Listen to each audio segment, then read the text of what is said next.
Olá, somos Iagro, uma plataforma digital que traz uma nova solução para você revenda, cooperativa ou indústria de fertilizantes. Na Iagro, você pode colocar sua proposta de compra através de um bid. As ofertas são online e chegam de forma automática nos celulares de fazendeiros e compradores cadastrados na plataforma. Online, fácil acesso, compradores e vendedores em vários portos do país e fora do país.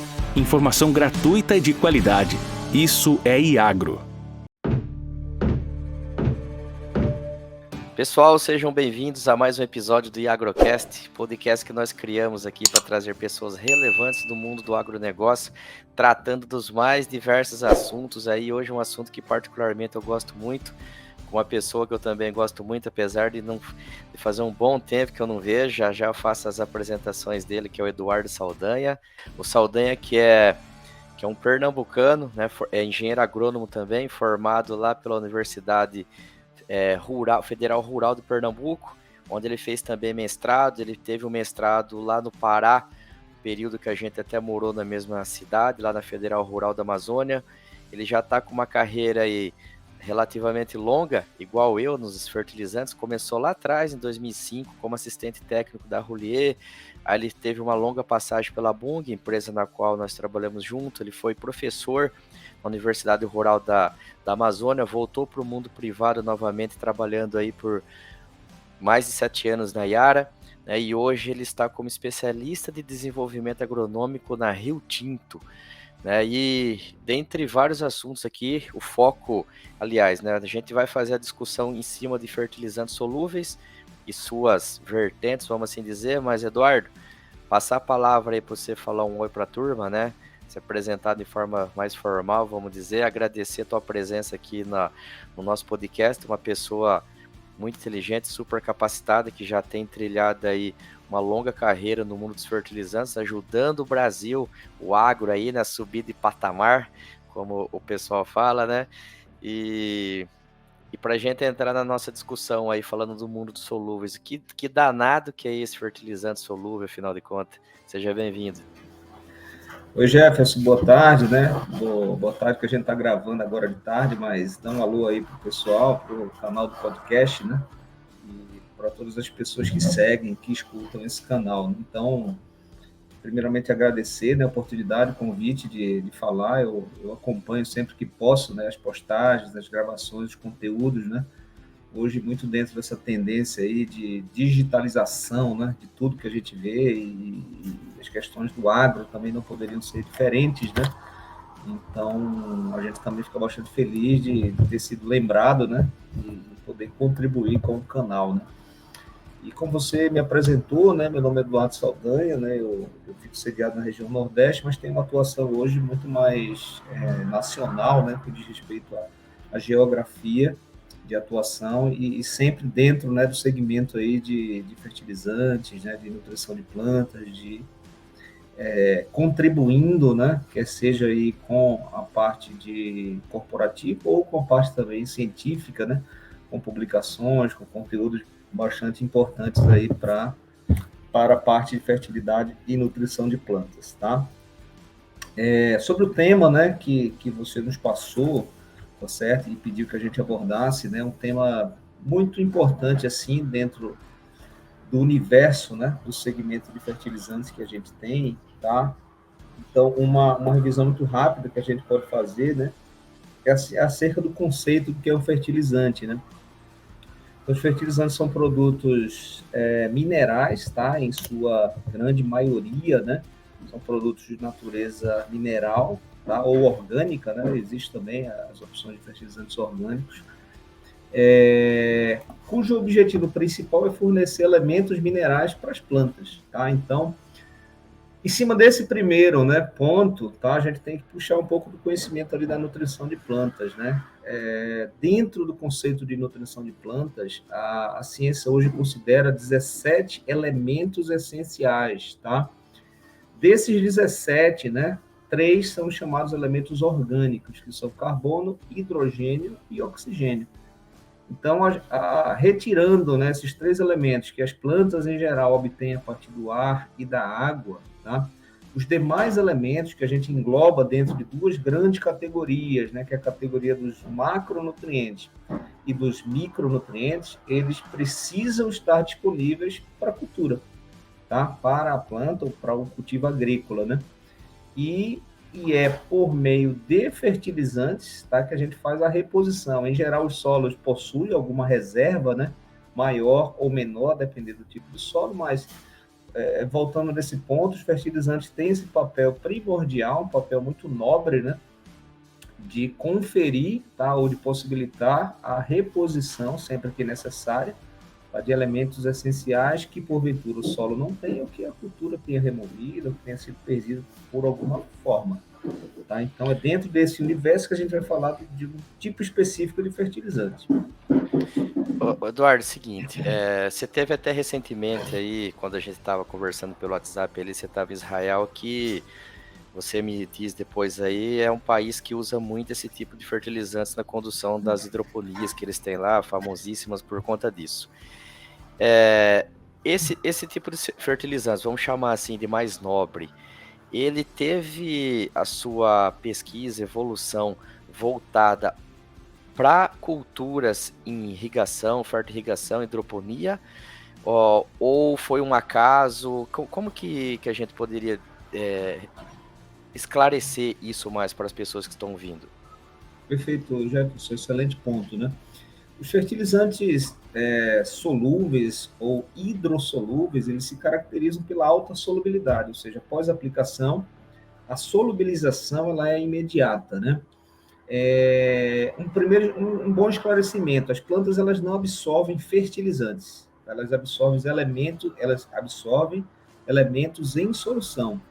Então, o fertilizante ele é um produto pelo qual a gente precisa, né, fornecer elementos à planta, mas ele precisa estar numa forma plenamente solúvel. E aí, voltando ao seu ponto, né, o Israel, né, é um país que tem uma referência muito forte dentro, né, de todo o histórico da fertirrigação, tá? Os primeiros campos comerciais de fertirrigação que se tem conhecimento, né, eles foram estabelecidos aí no país por meio de pesquisas e tudo, e uma razão muito direta, né, para que esse país ele tenha um desenvolvimento muito alto, né, na agricultura, especialmente na agricultura irrigada, que por sua vez é acompanhada pelo uso da fertirrigação, é a necessidade imediata de suprir o solo com elementos minerais, principalmente porque a região sul do país, né, ela se caracteriza por ter um grande deserto, né? Então, 60% do país ele é caracterizado por solos muito arenosos, tá? Onde, né, o solo funciona basicamente como um substrato físico, e há uma necessidade muito forte de você formar o que se chama de bulbo molhado, né, o bulbo úmido, onde eu tenho água e nutrientes em proporções adequadas. Tá? Então, Israel, de fato, como você pontuou muito bem, tem um protagonismo, né, muito grande em tecnologia, não só da irrigação, mas também e principalmente no desenvolvimento e no manejo, né, de fertirrigação, e passando obrigatoriamente aí pelo desenvolvimento de fertilizantes, né, com alta solubilidade, tá certo? Entendi. Uma outra coisa, assim, existe uma série de produtos comerciais aí conhecidos pela maior parte dos agricultores ou os distribuidores, mato purificado, nitrato de potássio, nitrato de cálcio, sulfato de magnésio, enfim. Não dá para a gente ficar tratando um a um aqui, porque senão a gente tem que ter uma enciclopédia de podcast, né, e não um episódio curto aí.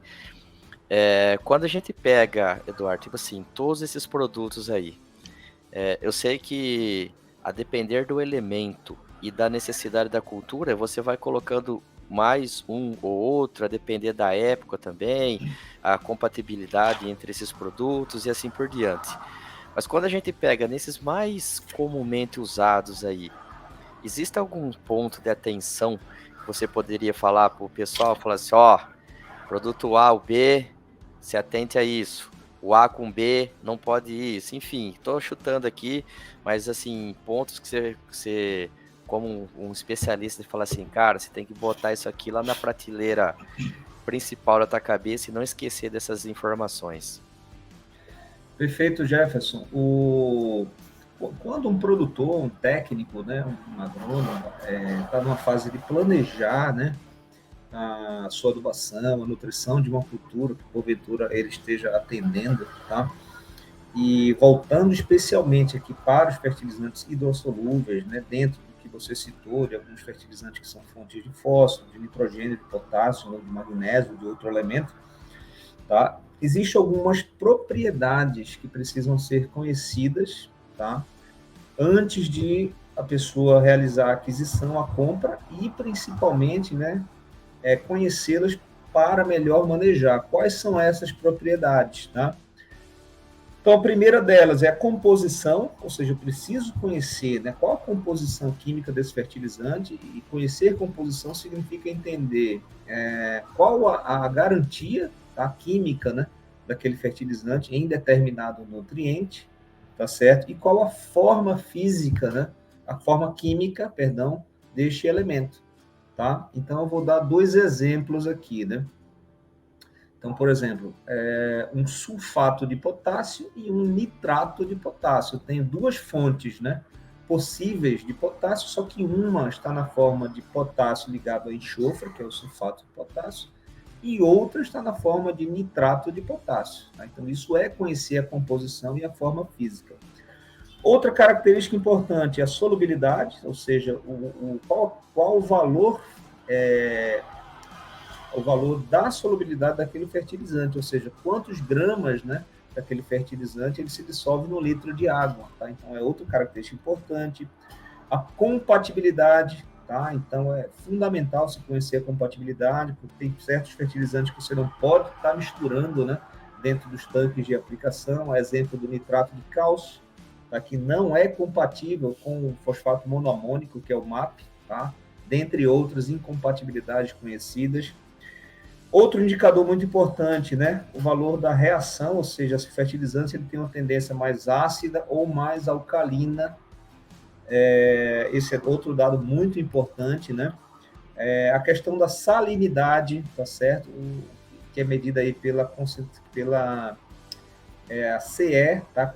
A condutividade elétrica, né, do fertilizante, tá? Existe legislação, indicação sobre isso.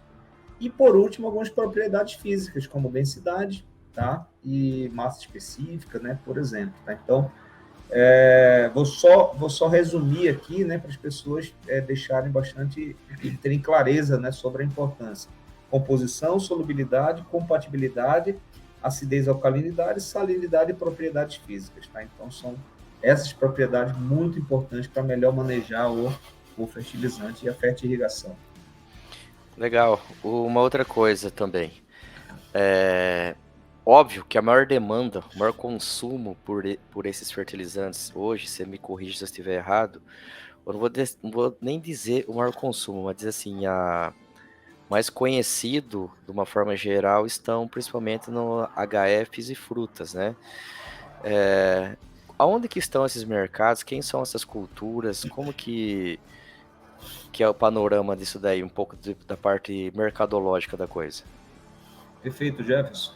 O maior consumo, de fato, né, hoje de fertilizantes hidrossolúveis, eles acontecem nas culturas onde se pratica a irrigação e fertirrigação. E se a gente pensar, por exemplo, né, na região do Vale do São Francisco, tá, que é o maior polo de produção de fruticultura irrigada, né, do Brasil, tá, essa região certamente, né, ela tem o maior nível de consumo brasileiro de fertilizantes hidrossolúveis, tá? Então, eu diria que bolsões, né, de HF, como você trouxe, acompanhados pela necessidade de se irrigar, tá? Ela praticamente é um critério, tá, de seleção ou de uso de fontes de maior solubilidade. Então, Vale do São Francisco, né, você tem ali os estados de Pernambuco e da Bahia, né, representados pelas cidades de Petrolina em Pernambuco, Juazeiro na Bahia, tá? Você tem um outro bolsão muito importante de fruticultura, né, na região de Mossoró, tá? Divisa ali com o estado do Ceará, alguns municípios, né? Mossoró, Baraúna, Juazeiro do Norte, tá? E algumas regiões de bolsões de HF, né, do Brasil, tá? Como a própria região ali, os cinturões verdes, né, que acompanham praticamente toda a grande cidade, possui áreas, né, que se dedicam ao cultivo de hortaliças, tá? Normalmente também se pratica irrigação e fertirrigação, tá certo? Mas isso, né, e isso espalhado por várias regiões do Brasil, né? Você tem, por exemplo, uma citricultura, né, em São Paulo, né, a principal região de produção de citros do Brasil, que cresce bastante com o consumo de fertilizantes hidrossolúveis, né?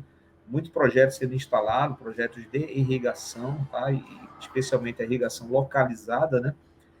Que possibilita, né, o uso de uma nutrição, de uma fertilização por meio, né, da aplicação de fertilizantes via água de irrigação, que é a chamada fertirrigação.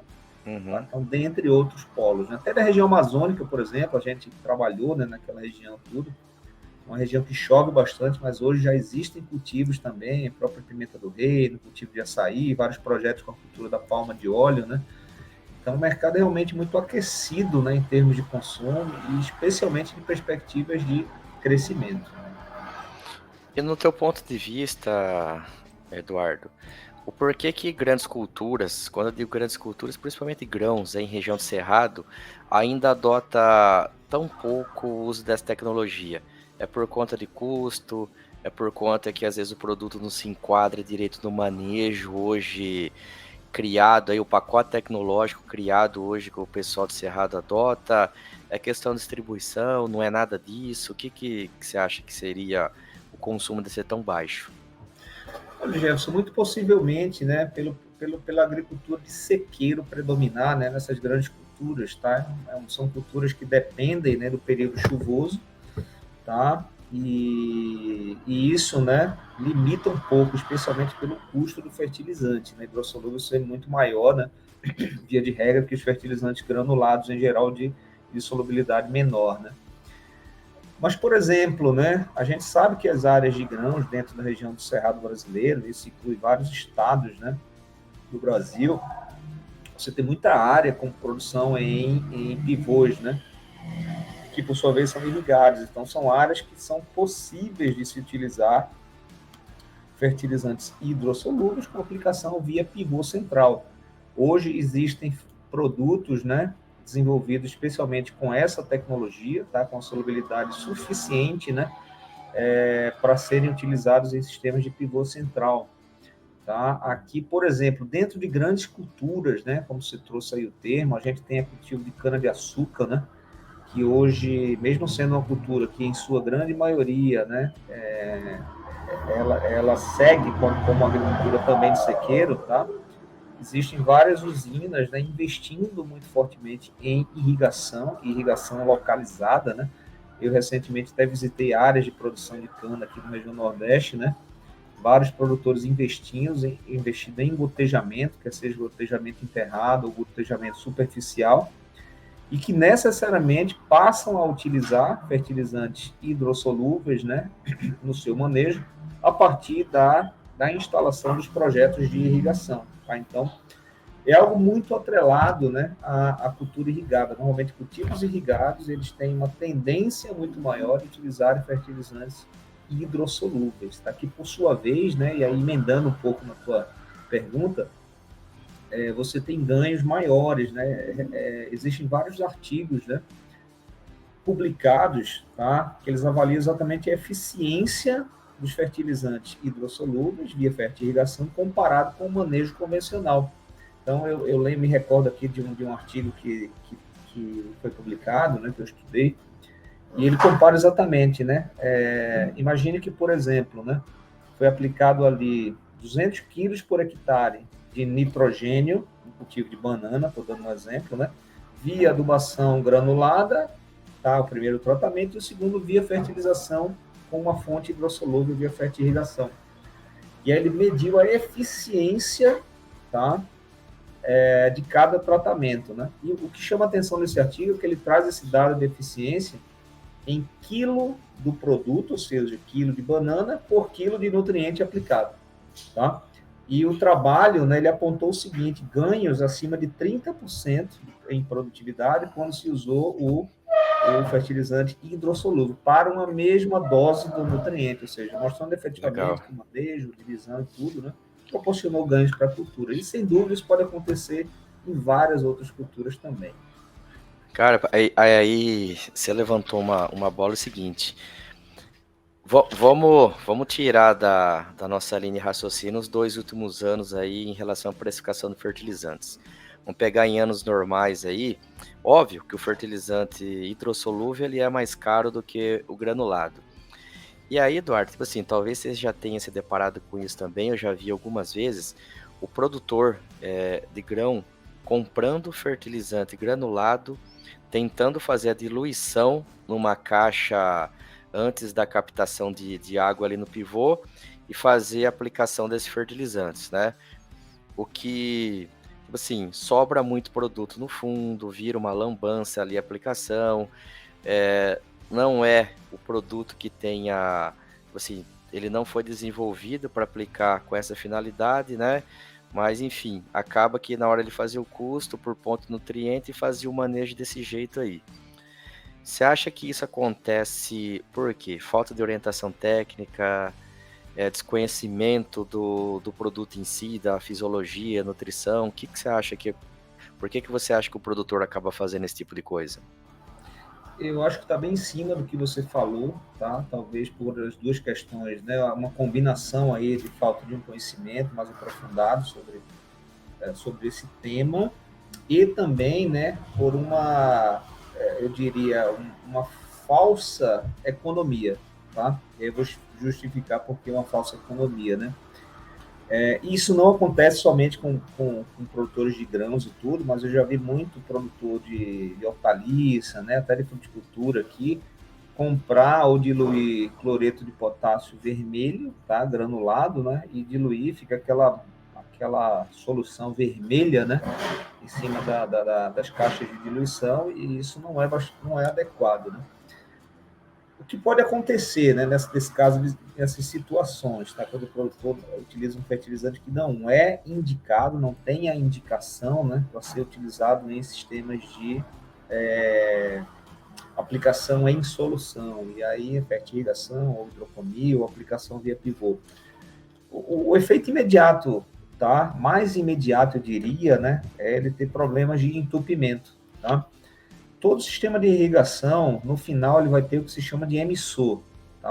Se for um sistema um emissor um sistema via gotejamento, ou microaspersão, ou pivô, tá?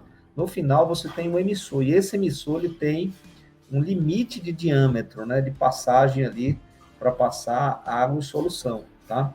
O uso de fertilizantes não recomendados, né, para serem aplicados dessa forma, exemplo que você trouxe, o efeito imediato é causar entupimento desse emissor. Então, com o entupimento do emissor, você tem uma série de problemas, né, associados até muito mais que a própria nutrição. Então, o impacto imediato, né, é faltar água para a planta. Então, imagine um produtor que tem seus 100 hectares, por exemplo, né, e quantas plantas, né, ele não vai ter nessa área, o quanto de entupimento ele não pode estar levando, né, para os emissores, e isso pode estar prejudicando não só a questão nutricional, mas, tá, os próprios suprimento hídrico, né, suprimento de água, tá, que houve todo um trabalho prévio, né, na parte hidráulica, de planejar quanto de água se aplicar, tá certo? A seleção de bombas de irrigação, né? Isso tudo pode estar sendo também prejudicado ou comprometido, né, por um problema, né, que pode ser resolvido com a seleção de uma fonte apropriada, de uma fonte adequada de fertilizante. Então, esse é um ponto muito importante, né, e a atenção que fica é que as pessoas, de fato, valorizem, né, o posicionamento adequado, o posicionamento técnico do produto, né, para essas situações a qual ele é recomendado. Uma outra coisa que sempre me despertou curiosidade, Eduardo, no começo aqui do nosso bate-papo, você falou aí pontos importantes que as pessoas têm que levar em consideração na hora de comprar, entender para fazer o manejo dele lá. Outra coisa assim, interessante é o seguinte, que muitos dos usuários desse tipo de produto são pequenos produtores, o cara que às vezes tem menos de meio hectare, né, coisa do tipo assim, e ele está no dia a dia lidando com isso. Eu vou dar um exemplo aqui, né, que serve para você contextualizar. Uma vez eu fui num produtor de alface ali na região de Castanhal, e foi levar lá, tipo, não recordo o produto, mas era um nitrato de cálcio. Ele pegou, olhou o rótulo lá do produto, ele falou assim, esse para mim não vai dar porque o EC, sei lá o que é, tá diferente aqui do que eu sou habitualmente acostumado a usar. Isso vai dar problema na minha solução até eu entender como esse produto funciona. Eu vou perder aí 2 bancadas de alface, né? Isso é tão complexo assim, porque eu não sou entendedor desse produto, Eduardo. Tipo assim, e o usuário final, que está todo dia vendo a planta dele ali, ele sabe que se ele mudar alguma coisa, o efeito é imediato, né? Coisa de horas depois ele já vê a diferença no comportamento da planta ali. Como que é isso daí na prática? Perfeito, Jefferson. Existem 2 indicadores, né, muito importantes, né, mensurados e conhecidos, especialmente pelos produtores de hidroponia, tá? Que é exatamente o valor do EC, tá? Que é uma sigla, né? Electric Conductivity, que seria a condutividade elétrica, tá? Ou seja, a capacidade, né, daquele fertilizante conduzir energia elétrica, que na verdade, né, é um indicador indireto do grau de salinização, tá? Do potencial salino, né, daquele fertilizante. E o outro indicador é o valor do pH, tá certo? Então, quem lida com o cultivo hidropônico, né, de hortaliças principalmente, né, a principal ou uma das principais preocupações do cultivo hidropônico é o balanço da solução nutritiva. Tá? Como o cultivo ele se dá, né, 100% em solução nutritiva, tá? É preciso que haja um controle, né, o máximo possível da condutividade elétrica dessa solução, ou seja, do grau de salinidade dessa solução, como também do valor do pH, tá? Então, quando a gente estuda ali, né, a parte de solos e tudo, a gente explora bastante, né, esse conhecimento do quanto a disponibilidade de nutrientes varia em função do pH, tá? Então, se o pH ele está fora da faixa ideal, né, lembrando ali que agronomicamente a faixa ideal, né, ela gira em torno de 6 a 6,5 para um valor de pH, tá? Valores ou acima ou abaixo dessa faixa, né, eles podem representar diminuição na disponibilidade de determinados elementos. Isso é levado muito a sério, de fato, no cultivo hidropônico. Como eu falei, o cultivo ele se dá plenamente em solução. Então, não existe, né, o chamado efeito de tamponamento, tá? Ou seja, a capacidade de tampão que os solos apresentam. Que é, né, quando o cultivo se dá em solo, essa variação de pH ela nunca ocorre de maneira imediata, né? Existe um tempo, né, para que haja modificações, tanto, né, para uma tendência alcalina como para uma tendência de acidez, tá? O que não acontece no cultivo em solução. Então, daí a preocupação, né, lendo um pouco a situação que você descreveu, daí a preocupação do produtor, tá? Em se deparar, né, com um fertilizante ali naquele momento que ele não conhecia e ficou receoso de utilizar, né, por conta de um valor de condutividade elétrica que na cabeça dele estava diferente do que ele estava acostumado a utilizar. Mas ele tem sim razão, né, em olhar com desconfiança, não para o produto em si, mas muito mais pelo manejo com que ele estava acostumado. Né? Não sei se fui claro assim na resposta, mas é mais ou menos nesse sentido aí. E assim, né, esse mercado, né, tipo, igual eu falando, desses 2 últimos anos aí é uma loucura de precificação, produtos aí valendo mais de 10 mil reais a tonelada, né, então é um negócio muito caro e a pessoa quando vai fazer a aquisição para aplicar ali, se ela não tiver muito bem informada, segura do que vai fazer, é muito dinheiro que vai pro ralo, né, porque se você pegar isso daí, um produto desse, qualquer truquezinho de 15 toneladas é mais de 150 mil reais que tá em cima ali, né? Então é um valor agregado altíssimo. Mas assim, agradecer, Eduardo, tipo, o nosso bate-papo aqui, que, igual eu falei, se fosse pegar pelo tema, a gente tem assunto aí para um dia, né? Falando sem parar. Só que o pessoal acho que não vai querer ficar ouvindo muito tempo dois marmanjão, não. E eu queria agradecer a tua disponibilidade, né, de ter falado aqui conosco. Com certeza vai enriquecer muito. E para passar a bola aí para você dar um tchau para a galera, fala aí quem quiser falar com você, aonde que te encontra. Eu sei que você também trabalha com pitaia aí, né? Fala pro pessoal. Tá certo, pessoal. Obrigado, Jefferson, pela oportunidade também, né? Agradeço aí novamente, né? Essas exposições são muito positivas, tá? Tanto sob o ponto de vista da oportunidade, né, de divulgar a informação técnica, como também a gente se divulgar, né, enquanto profissional, tá? Então, agradeço por isso, né? E passando meus contatos, tá? Eu tenho uma página, né, minha página do LinkedIn, Eduardo Saldanha, né? Vocês conseguem me achar aí, tá? Pela página do LinkedIn, então vai ser um prazer, né? Receber o convite aí, quem quiser interagir, do ponto de vista profissional e tudo. E a gente trabalha também com um projeto aqui de produção de pitaia, né? Estamos na fase inicial aqui na região do Agreste Pernambucano, tá? A gente tem uma página no Instagram chamada Pitaias do Agreste, tá? Pitaias tudo com I e no plural, do Agreste, tá? Também focado aí em conteúdos voltados para fruticultura, né? E muitas outras coisas, tá certo? Eduardo, mais uma vez agradecer a tua participação aí. E para finalizar aqui, falar pro pessoal que não esquecer aí de seguir a gente nas redes sociais, lá no @iagro.brasil, né? Falei diferente aqui, que a gente tá com um W a mais aí na palavra Iagro agora, depois a gente esclarece para os ouvintes. Entrar no nosso site, no iagro.com.br, né? Faça o cadastro lá e recebam semanalmente as informações de mercados produzidos pela CRU. Né? E quem quiser comprar ou vender fertilizantes, né? A plataforma está lá para isso. É só o vendedor e o comprador der o match ali, tá o Gabi lá por trás para dar o suporte em tudo que precisar e fluir a negociação. Um abraço, pessoal.